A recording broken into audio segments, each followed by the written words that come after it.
we are asked to convert between different concentration units. Here we're given a concentration in terms of molarity and asked to calculate its concentration of the same solution in these three different units. Okay, so this is the initial setup of the problem. This is where we're trying to go, mole fraction. So to calculate the mole fraction of solution, we need to know the moles of our solute and the moles of our solvent. Now we're given concentration units of molarity, so we'll translate that over here. 0.944 molar means that there's 0.944 moles of our solute in a liter of solution. So if we assume that we have 1 liter of solution exactly, we already know how many moles of our solute we have. So we need to find a way to calculate the moles of our solvent.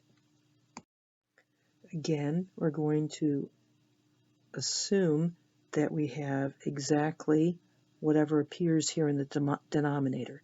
So we have exactly 1 liter of solution.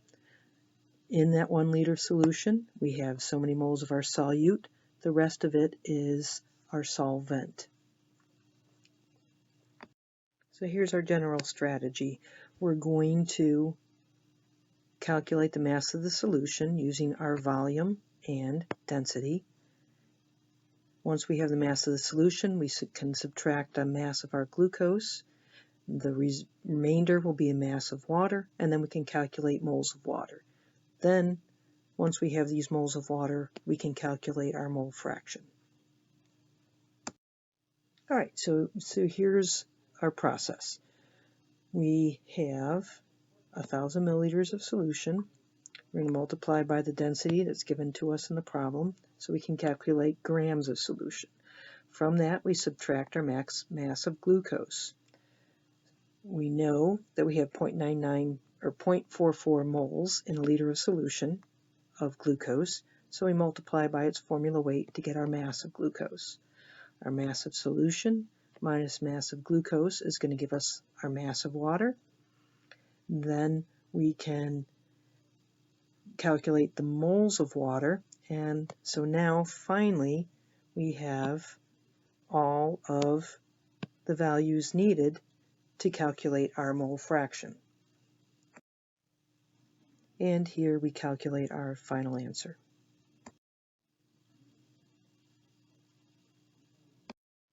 Part B asks us to calculate the mass percent or percent by mass glucose in solution.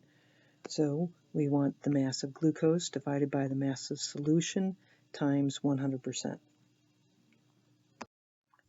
This is an easy problem since we've just calculated these values in part A. So we substitute them into our expression and churn it out.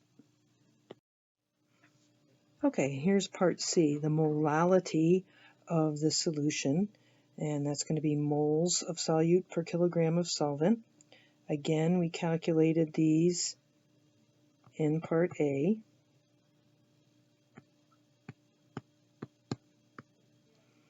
And when we turn out the value, we get 1.06 moles per kilogram. Note this value is different from molarity of solution. Molality and molarity are going to be slightly different numbers, especially for more concentrated solutions.